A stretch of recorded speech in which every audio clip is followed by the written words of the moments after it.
Ô, Kiso, e sobre aquela questão assim, ó. Nossa, eu acho que eu tô fazendo tanta pergunta que a galera deve fazer pra você e que a galera também tem dúvida. Por exemplo, tem muita gente que me pergunta assim, cara, se eu ter um perfil que eu rodo muito tráfego, eu afeto o meu orgânico. Você tem dados sobre isso? Realmente derruba o orgânico?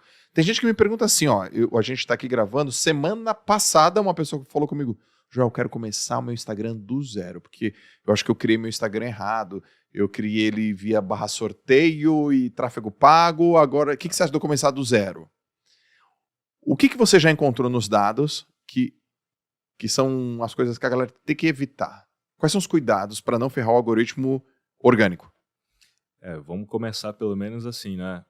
Você citou a parada do sorteio, né? Como não conseguir seguidores errados, né? Que eu acho que é um ponto muito importante, porque para corrigir isso aí é uma desgraça. É uma desgraça, né? né? É uma desgraça. Então, assim, primeiro... Mas me explica a lógica. Então, eu vou te dar alguns fatos do que as pessoas não podem fazer para não crescer de forma errada. Um que confunde muitas pessoas é usar ferramentas de automação de Instagram. Porque ficou muito famoso no passado, ferramentas que segue sozinho, deixa de seguir sozinho, comenta sozinho, etc. Certo. Não confunda isso com a MLabs, por exemplo. Por quê? A MLabs não faz isso. Porque isso viola as políticas do Instagram. Porque você está colocando um robô para comentar posts e isso diminui a experiência da rede e atrai robô. Então você vai ter um monte de robô seguidor. Você não tem pessoas reais que não vão nunca ser seu cliente e interagir. Então esse é o primeiro ponto, tira da mesa. Segundo ponto, fazer, por exemplo, sorteios não autorizados pela SECAP, que é a Secretaria de Promoções, e principalmente sorteios que usam o comentário como mecânica. Marque alguém aqui, tal mecânica. Isso viola a política do Instagram também. E muitas vezes você faz isso sem perceber, você entra num shadow ban. E existe. Né? O que é o shadow ban? Você toma penalidades, strikes, né, do próprio Instagram, muitas vezes temporária, outras vezes nem tão temporária assim, você pode sofrer bloqueios, tanto porque alguém foi lá e denunciou, tanto porque o próprio sistema detectou que você está usando isso como mecânica. Né? Mas como é que ele percebe? Ele percebe assim, um perfil marcou 30 pessoas. Ele fala, cara, isso aqui é um comportamento totalmente... É uma anomalia isso aqui, né? Quando você percebe que que todos os comentários é marcando alguém, é uma anomalia. Não tem texto nenhum, entendi. Já está meio que configurado que ali tem alguma coisa. Tá né? bom. Mas o ponto é, quando você faz um sorteio como esse, pedindo para que as pessoas tragam outras pessoas, você tem um pico de ganho e você tem um pico de perda. Você pode ver no próprio estatístico. E aí ferra o algoritmo. E aí, cara... Muito interesse, pouco interesse num curto espaço de tempo. Você não tem consistência. Consistência é um negócio importante, tá, para o algoritmo. Porque quando eles enxergam que não há consistência, é quase assim, tá tentando roubar no jogo. Né? Entendi. E obviamente que você não trouxe ninguém de qualidade, porque ninguém vai converter. Então você ganha e perde na mesma velocidade, né? Tá bom. E aí você mais perde do que ganha ao longo do tempo, que é essa história da consistência. Fazer collabs por pura popularidade. Tem o formato collab, que aparece nos dois perfis, e tem o formato tipo, vamos fazer uma live juntos. Mas você faz uma live com alguém que tem muito seguidor, só porque ele tem muito seguidor. Mas o público dele não tem nada a ver com o seu negócio, com o seu business, com o perfil do seu cliente. Então mexe muito no algoritmo. Você pode até atrair as pessoas inevitavelmente podem até te seguir. Mas depois sai. Só que não vão engajar em nada que você faz depois e não vão te comprar. Né? E o que acontece? O engajamento, quando você cria quando você cria um post, vamos simplificar aqui, né? Ele primeiro distribui para uma amostra estatística aquele post. E se aquela amostra estatística dá sinais sociais de que há relevância àquele conteúdo, ele amplia a distribuição. Perfeito. Isso em todas as plataformas é assim. Então, quando ele vai e faz essa primeira amostra, geralmente ele entrega primeiro para os recém-seguidores. Já percebeu que quando você segue um perfil, inevitavelmente aparecem os conteúdos desse perfil que você seguiu? Já chega stories e depois para, porque você parou de interagir, ou você nem interagiu. Apesar de ter aparecido, você não interagiu, ele começa a parar.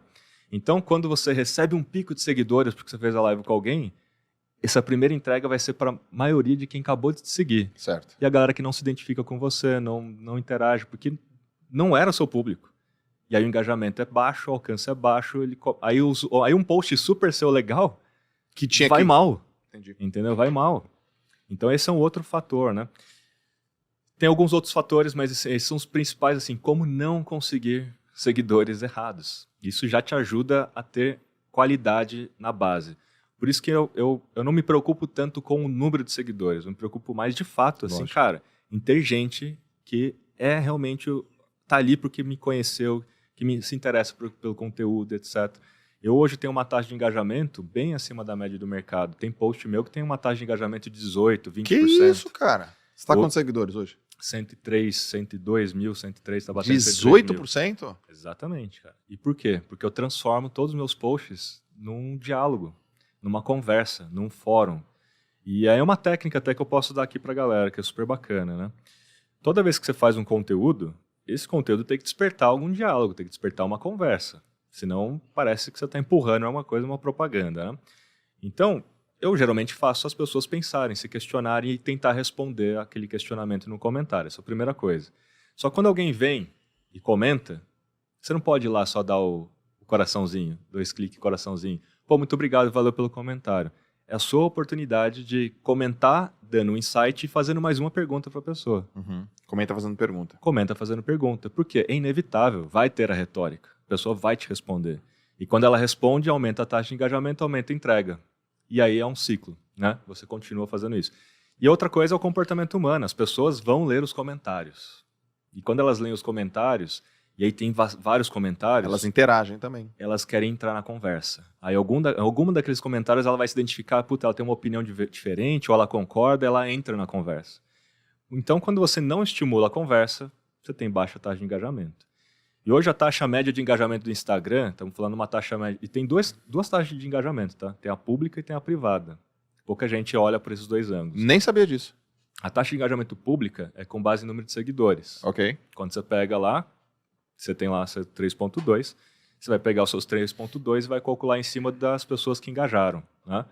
Sempre em cima do 3.2. Você vai ter uma taxa de engajamento pública porque é mais fácil comparar com algum outro perfil, porque é um número público. O número de seguidores é um número público. Agora, ninguém sabe o número de alcance que você tem. Aquele alcance lá é só seu, só você privado. sabe. E aquele é de verdade o número que você tem que usar como variável do engajamento. Então, o número de pessoas alcançadas por número de pessoas engajadas. É ali que vai sair a taxa de engajamento real. Concorda que você alcançou 44 milhões de pessoas? Deixa eu ver o último post. A gente soltou alguma coisa agora, Malu? Tá, então vamos ver. O que eu fiz agora... Então a gente tem que entender, assim, das 44 milhões de pessoas, quantos engajaram? E aí você vai entender a taxa de engajamento real, né? Porque se for só com base nos seguidores, ela é pública para comparação, mas ela não é tanto a real, né? E aí eu posso dar taxas aqui. Então uma taxa de engajamento pública hoje está girando em torno de 2 a 3%, base em dados média. Tá bom. Obviamente que essa média é sempre puxada para baixo, porque a grande maioria faz um trabalho ruim. Então, assim, você puxa a média para baixo numa estatística como essa, né?